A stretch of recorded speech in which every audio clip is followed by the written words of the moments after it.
So let's talk a little bit about practice routine. Do you, might sound weird, but do you still practice?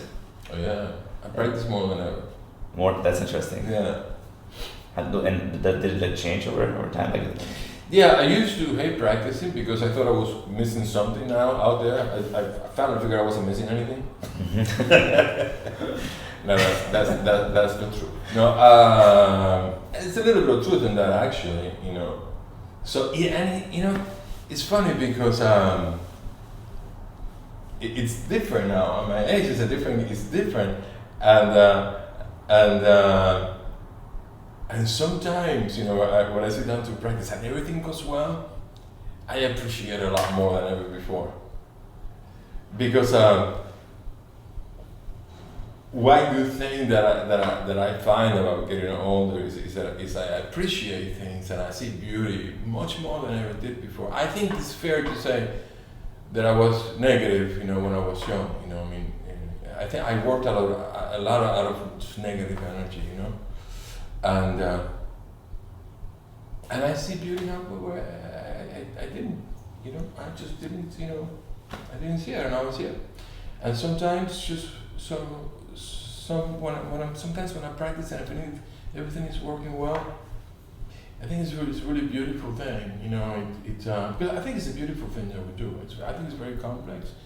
A lot of things go into it, you know, the brain, the body, you know, your heart, everything, and when it all comes together, you know, there's something special. So, you know, I mean,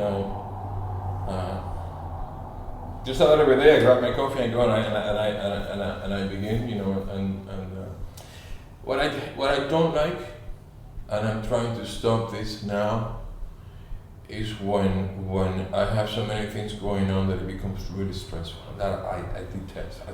And I think it's a horrible thing. And I've gone through periods that it's just really stressful. The amount of repertoire is, and at the end you don't play as well, you know, and you begin to cut corners here and there. And I think I'm stopping that now, and maybe in the future I would just like to do just the things that I want to do, you know, and not just for as a job, you know. Mm-hmm. I hope I can do that. Okay, and so like,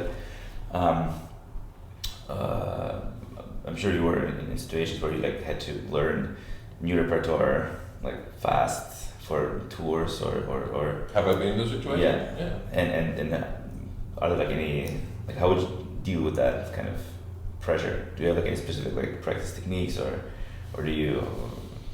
Well, yeah, I mean, but it's you know, I mean, it's really not. The goal is simple.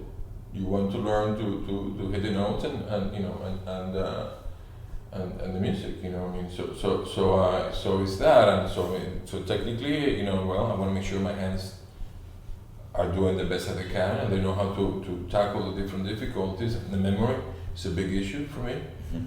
You know, I mean, and probably a lot of my work goes towards that, you know, that is memorized, you know, and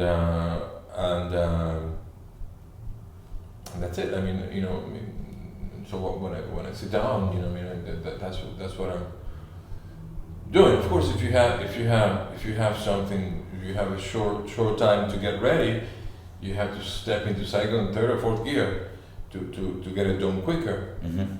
So, you know, the techniques, you know, you learn. For example, if you approach, if you have a short period of time, and if you approach these things like twice a day, the same morning, afternoon, instead of once a day, you know, it's almost doubles the time. Not really, but it helps, you know. I mean, to become efficient, you know what you need to spend more time on, and try not to waste your time in something else. But what it is that's stressful, the thing is, even right before coming out to place that you know, I'm trying to remind myself of the places that are weak, what I need to look at, and I'll go with, you know, the pages, the scores, and okay, remember to do this, and you need to practice this, and look at that, you know, and that's stressful. To go out and you don't even know exactly what's going to happen. I don't like it. Not that I know exactly how it's going to go out every time, but it's closer. It's close. I know the range of what, you know, Although sometimes you get hit with, how did that happen? But what? Yeah. Yeah. So, Do you have like what's happening on concert day? Like, do you have like any? How do you like get in the mood for performing? I don't know. It's funny because it used to be. I remember the first time I played in Rome. Mm-hmm. You know, which was I don't know, 80, 81, something like that, and they were worried because they didn't know where I was.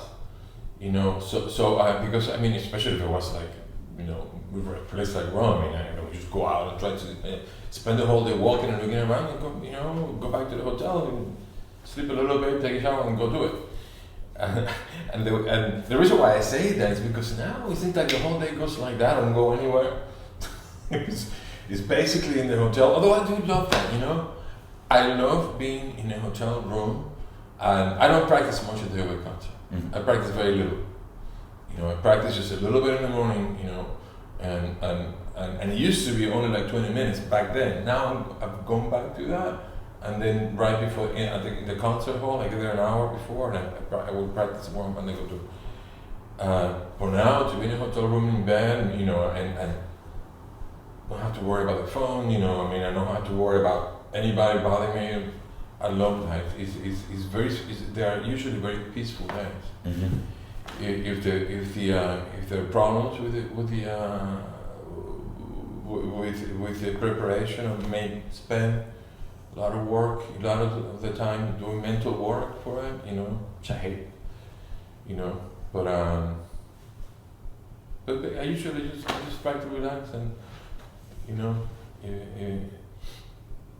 I think to sleep a little bit is very helpful.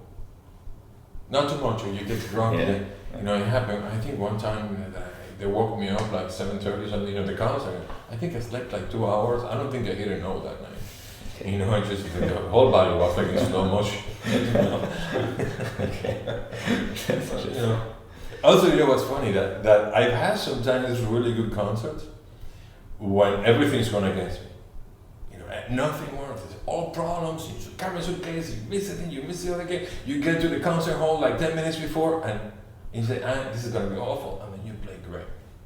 I have a theory that is that by that point you probably don't give a crap about anything that's going to be. I'm just going to go do and the hell with it. And I think that attitude, you sort of freeze everything to happen, and it's like you're not worrying about it. But I noticed that it doesn't happen artificially. If I artificially miss a train, if I make myself miss it, I miss it, you know, intentionally, it doesn't work. It's like I cannot fool myself with it. Because I kind of had tried that a little bit a couple of times, it doesn't work. Did you try it to miss a train? Well, I'm exaggerating a little bit, but sort of pretend, you know, well, I'm angry. No, you're not, you know.